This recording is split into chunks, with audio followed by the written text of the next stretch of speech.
নমস্কার বন্ধুরা, আমার চ্যানেলে আপনাদের স্বাগত। আজকে আমি কালো জিরে দিয়ে বেগুন ইলিশের ঝোল বানিয়ে দেখাবো। প্রথমে আমি বেগুনগুলো 1 চামচ নুন আর হলুদ দিয়ে ভালো করে মাখিয়ে নিচ্ছি। তারপরে কড়াইয়ে তেল গরম হয়ে গেলে ইলিশ মাছগুলো ভালো করে ভেজে নেব।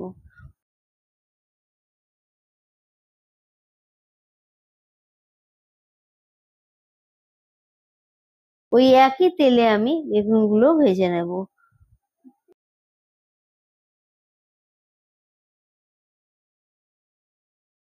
এবার একটা বাটিতে মশলা বানিয়ে নেব।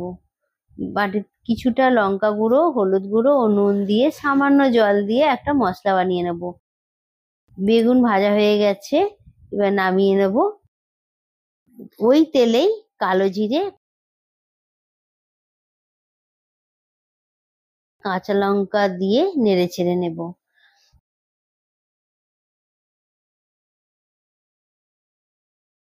তারপর বানিয়ে রাখা মশলাটা দিয়ে তারপর ভালো করে কষিয়ে নাড়াচাড়া করে তারপর একটু জল দেব। জলটা যখন তেল ছেড়ে আসবে, একটু ফুটে উঠলে মাছগুলো দিয়ে দেব। তারপরে বেগুন ভাজাগুলোও দিয়ে দেবো।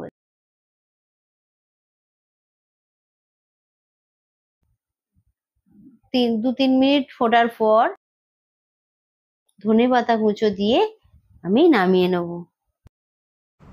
আমার কালো জিরে দিয়ে বেগুন ইলিশের ঝোল একদম তৈরি। কম উপকরণে সুস্বাদু খাবার, আপনারা অবশ্যই বানিয়ে দেখবেন।